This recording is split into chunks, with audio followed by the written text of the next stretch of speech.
நமஸ்காரம் நேயர்களே. ஓம் காகத் வஜாய வித்மஹே கட்கஸ்தாய் தீமஹி தன்னோ மந்த பிரஜோதயாத்.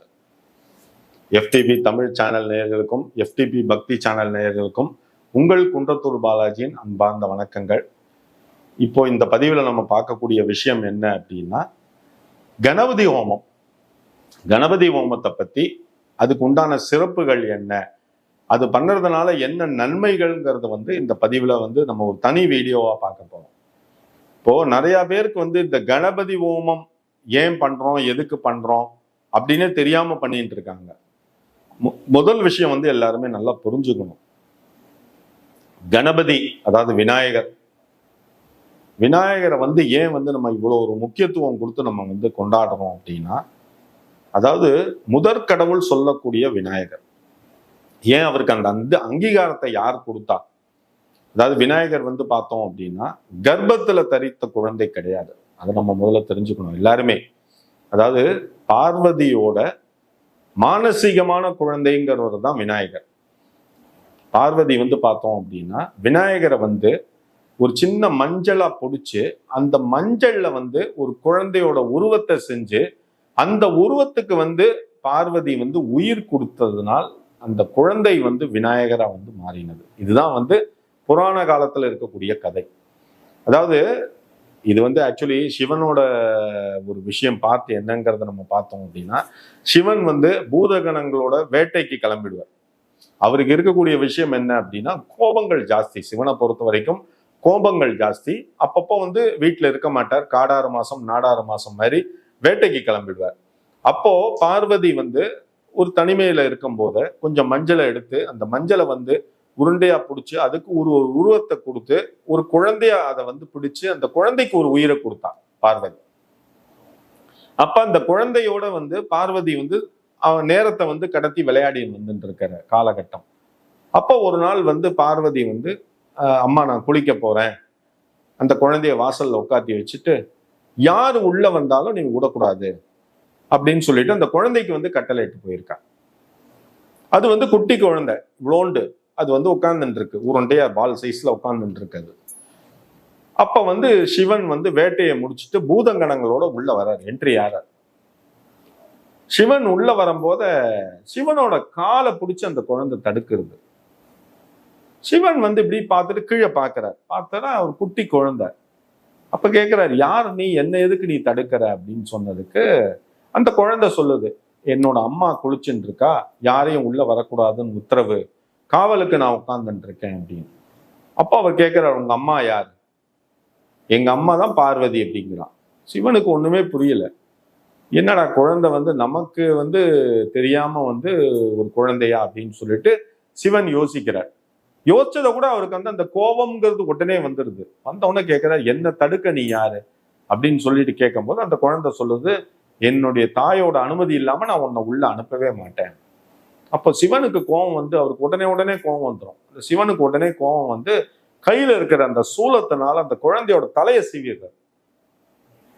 இந்த குழந்தையோட தலையை சீவும் போத பார்வதி அழுக ஆரம்பிச்சிடறான்.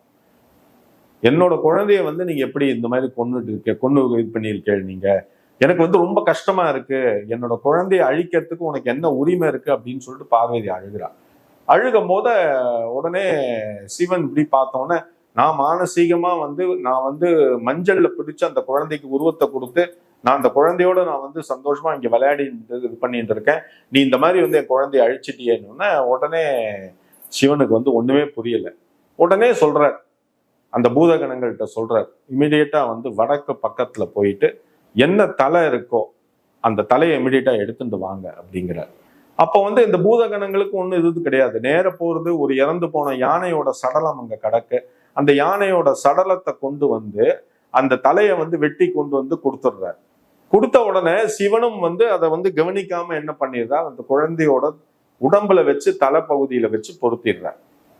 அப்ப பொருத்தும் போது என்ன ஆகுது அப்படின்னா, அந்த குழந்தை பாத்தீங்க அப்படின்னா உருவம் ஃபுல்லா உடம்புல வரைக்கும் கழுத்து வரைக்கும் அந்த குழந்தைக்கு மனித உருவம், தலை மாத்திரம் மிருகத்தோட தலை, யானையோட தலை இருந்தோன்னா பார்வதி இன்னும் அழ ஆரம்பிச்சிடுறான்.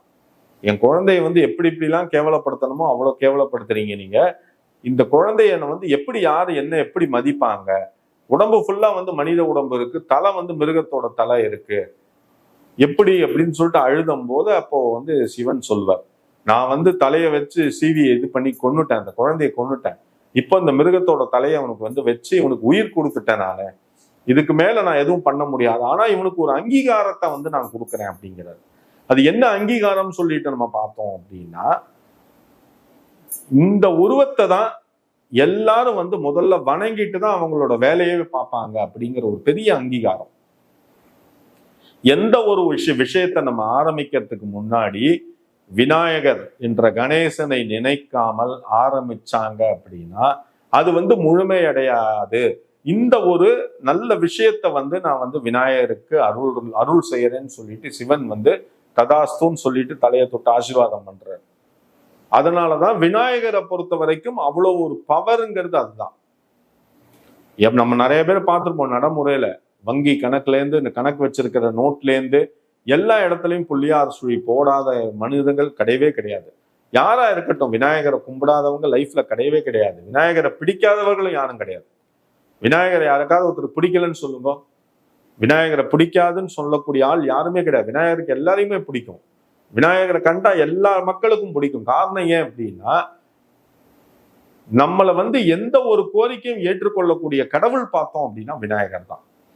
அதனாலதான் அந்த கணபதி ஹோமத்துக்கு ஏன் இவ்வளவு ஒரு முக்கியத்துவம் வந்து எல்லாரும் கொடுக்குறாங்க அப்படின்னா, விநாயகர் என்ற அந்த முழு முதற் கடவுள், அவரை வணங்கிட்டு தான் நம்ம அடுத்த ப்ராசஸ் போறோங்கிறதுக்கு தான் அந்த கணபதி ஹோமம்ங்கிறத நம்ம வந்து மெயினா பண்ணக்கூடிய விஷயம். அதுவும் நம்ம வந்து எல்லாரும் சில பேர் தவறா எடுத்துக்கிறாங்க. புதுசா ஒரு வீடு வாங்க போறோம், புதுசா ஒரு நிலம் வாங்குறோம், அந்த இடத்துல நம்ம வீடை கட்டுறோம், அப்போ ஒரு தடவை கணபதி ஹோமம் போட்டா போதும், அதுக்கப்புறம் கணபதி ஹோமம் போடவே வேண்டாம் அப்படின்னு நினைக்கிறாங்க. அது தவறான விஷயம். கணபதி ஹோமம்ங்கிறது வந்து குடும்பத்துல இருக்கக்கூடிய தடைகளை நீக்கக்கூடிய விஷயம். அது முதல்ல எல்லாருமே தெரிஞ்சுக்கணும். ஏன் வந்து கிரகப்பிரவேசம் போத நம்ம வந்து கணபதி ஹோமத்தை முதல்ல பண்றதுக்கு காரணம் என்ன அப்படின்னா, அந்த வீட்டுல என்ன வேணாலும் நடந்திருக்கலாம். அதாவது அந்த இடம் இருக்கு பார்த்தீங்களா, அந்த இடத்துல என்ன துர்சக்தி வேணாலும் இருக்கலாம், என்ன அசம்பாவிதம் வேணாலும் நடந்திருக்கலாம். அந்த இடத்துல ஒரு குடும்பம் போய் இனிமே வசிக்க போறாங்க. அப்படிங்கும் போது அந்த கணபதி ஹோமத்தோட பவர் என்னங்கிறத எல்லாரும் தெரிஞ்சுக்கணும். நிறைய பேர் நிறைய மீடியா ஆர்டிக்கல் எல்லாம் அந்த கணபதி ஹோமத்தை அவ்வளவு கேவலமா பேசியிருக்காங்க. அதெல்லாம் வந்து தவறான விஷயம். அது வந்து தவறான விஷயம். நான் எல்லாருக்கும் சொல்லக்கூடிய ஒரே ஒரு விஷயம், எல்லா மதத்துல இருக்கிறவங்களும் அவங்களுக்கு அவங்களோட அந்த மதத்துல இருக்கக்கூடிய விஷயங்கள் ரொம்ப ஆத்மார்த்தமா நம்பக்கூடிய விஷயம். அதை வந்து அடுத்தவங்க வந்து தயவுசெய்து வந்து கேவலப்படுத்தாதீங்க. தயவுசெய்து வார்த்தையால அந்த மாதிரி விஷயங்கள்லாம் தயவுசெய்து பிரயோகிக்காம இருக்கிறது தான் எல்லாருக்கும் நல்லது. இந்த கணபதி ஹோமத்தோட சிறப்பு வந்து அவ்வளவு சிறப்பு. நீங்க வருஷா வருஷம் நீங்க இருக்கக்கூடிய இடத்துல, நீங்க வசிக்கக்கூடிய இடத்துல, நீங்க வேலை செய்யக்கூடிய இடத்துல நீங்க வந்து இந்த கணபதி ஹோமத்தை நடத்தி பாருங்க. நிச்சயமா சொல்றேன், அதுக்கு உண்டான அந்த முன்னேற்றம்ங்கிறது உங்க வாழ்க்கையில நல்லபடியா இருக்கும். கணபதி ஹோமத்தை வந்து நம்ம வந்து ஒரு வருஷம் பண்ணினா போதும், அதுக்கப்புறம் பண்ணவே வேண்டாம், அந்த மாதிரி விஷயங்கள்லாம் கிடையவே கிடையாது. நம்ம வந்து வருஷா வருஷம் நம்ம இருக்கக்கூடிய இடத்துல, நம்ம சொந்த வீடு வச்சிருக்கோம், வருஷா வருஷம் வீட்டுல நீங்க வந்து கணபதி ஹோமத்தை பண்ணி பாருங்க. அந்த வருஷம் ஃபுல்லா நீங்களே உங்க மனசார நினைப்பீங்க நம்ம நல்லா இருக்கமா இல்லையான்ட்டு. நிச்சயமா உங்களுக்கு அந்த முன்னேற்றம்ங்கிறது நிச்சயமா இருக்கும். ஏன்னா இந்த கணபதி ஹோமத்தோட பவர்ங்கிறது அந்த மாதிரி. விநாயகருக்கு வந்து நம்ம கொடுக்கக்கூடிய முக்கியத்துவம் அது கணபதி ஹோமம். அதாவது ஆதி கடவுள் முதற் கடவுள் சொல்லக்கூடிய விநாயகரை நம்ம நினைக்காம எந்த ஒரு விஷயத்தையும் செஞ்சாலும் அது வந்து முழுமையை அடையாது. அதான் உண்மையான விஷயம். அது வந்து சிவன் பார்வதி விநாயகருக்கு அருளிய ஒரு பெரிய பாக்கியம். அதனாலதான் விநாயகரை பொறுத்த வரைக்கும் விநாயகரை நினைக்காம எந்த ஒரு விஷயம் செய்தாலும் அது வந்து நிறைவேறாம போயிடுங்கிறது நடைமுறையில இருக்கக்கூடிய எல்லார் மனசுலையும் இருக்கக்கூடிய அந்த விஷயம். அதனால வந்து இந்த கணபதி ஹோமத்துக்கு அந்த முக்கியத்துவத்தை கொடுக்கணும் எல்லாருமே. நான் அது சொன்னேன் போன சனிப்பெயர்ச்சி இதுலயே சொன்னேன். இந்த சனிப்பெயர்ச்சி வரக்கூடிய காலகட்டத்துல 12 ராசியினரும் தவறாமல் அந்த சனிப்பெயர்ச்சி, சனியோட ஆதிக்கம் இருக்கக்கூடிய காலகட்டத்துல விநாயகருக்கு அந்த கணபதி ஹோமத்தை நம்ம வந்து வீட்டுல வந்து பண்ணிட்டு வரணும்னு சொல்றதுக்கு காரணம் என்ன அப்படின்னா, சனியோட அந்த விஷயம், இந்த 7.5 சனி பிடிக்க போறாரு, விநாயகர்த்தையும் சனியோட அந்த இது ஜம்பம் பலிக்கல, அதே மாதிரி ஆஞ்சநேயர்த்தையும் ஜம்பம் பலிக்கல. அதனால விநாயகரை பொறுத்த வரைக்கும் அந்த பவர்ங்கிறது அவருக்கு ஜாஸ்தி. அதனாலதான் சனி தசையோ இல்ல சனி புக்தியோ இல்ல ஏழரை சனி, அஷ்டம சனி, அர்த்தாஷ்டம சனி, கண்டக சனி, சனி தசை காலகட்டங்கள் இந்த மாதிரி வரக்கூடிய காலகட்டத்துல வருஷா வருஷம் தவறாம வீட்டுல வந்து கணபதி ஹோமம் பண்ணுங்கன்னு சொன்னது காரணம் அதுதான். செலவு எவ்வளவோ இருக்கும் சார். நம்ம ஆடம்பரமான செலவு எவ்வளவு பண்றோம், அத்தியாவசியமான செலவு எவ்வளவு பண்றோம், அனாவசியமான செலவு எவ்வளவு பண்றோம். நான் உங்களை செலவு பண்ண வேண்டாம்னு சொல்லல, நல்ல விஷயத்துக்கு பண்ணுங்க. உங்களோட நல்ல விஷயத்துக்கு தான் நான் சொல்றேன். எனக்கா நான் சொல்றேன், கணபதி ஹோமம் நீ வீட்டுல பண்ணி அதுக்கு உண்டான பலனை நீங்க தான் அனுபவிக்க போறீங்க. யார் வீட்டுல யார் பண்றாங்களோ அதுக்கு உண்டான பலனை அவங்க தான் அனுபவிக்க போறாங்க. ஆனா எந்த ஒரு விஷயம் பண்ணினாலும் ஆத்மாத்தமா பண்ணுங்க. ஆத்மாத்மான பண்ணக்கூடிய விஷயங்கள்ல தான் பலன் அதிகம். அதை மாத்திரம் எல்லாரும் தெரிஞ்சுக்கணும். ஓகேங்களா? இந்த நேர்களே, இந்த பதிவு உங்களுக்கு ரொம்ப பிடிச்சிருக்கும்னு நினைக்கிறேன். ரொம்ப சந்தோஷம். பொறுமையா அந்த வீடியோவை பார்த்துருந்தீங்க. இதை பார்த்ததோடு நிறுத்திடாதீங்க. உங்களோட ஃப்ரெண்ட்ஸ், ரிலேட்டிவ் எல்லாருக்கும் இந்த வீடியோவை ஷேர் பண்ணுங்க. முடிஞ்சது அப்படின்னா இந்த வீடியோ சப்ஸ்கிரைப் பண்ணுங்க. ரொம்ப நல்ல விஷயம். உங்களுக்கு ஜாதகத்துல என்ன சந்தேகம் இருந்தாலும் கீழே என்னோட வாட்ஸ்அப் மொபைல் நம்பர் 9884277263 இந்த மொபைல் நம்பருக்கு நீங்க தாராளமா என்னை கான்டாக்ட் பண்ணி பேசுங்கோ. ஜாதகத்தை எனக்கு அனுப்பிச்சு வைங்கோ. அதை பார்த்துட்டு அதுக்கு உண்டான பலன் என்னங்கிறத தாராளமா நான் உங்களுக்கு சொல்றேன். ஓகேங்களா? என்னால முடிஞ்ச விஷயங்கள், என்னால முடிஞ்ச பரிகாரங்கள் எல்லாத்தையுமே நான் உங்களுக்கு கட்டாயமா உங்களுக்கு நான் சொல்றேன். அதனால இனி வரும் பதிவுகளை நீங்க இன்னும் பொறுமையோட பாருங்கோ. அதுல இருக்கக்கூடிய நல்ல விஷயங்களை எல்லாருக்கும் ஷேர் பண்ணுங்கோ. முடிஞ்சது அப்படின்னா சப்ஸ்கிரைப் பண்ணுங்க. ரொம்ப நல்ல விஷயம் சார். ஓகேங்களா? பெருமாள் ஆசீர்வாதத்தால எல்லாரும் தீர்காயுசா இருக்கணும். Thank you sir.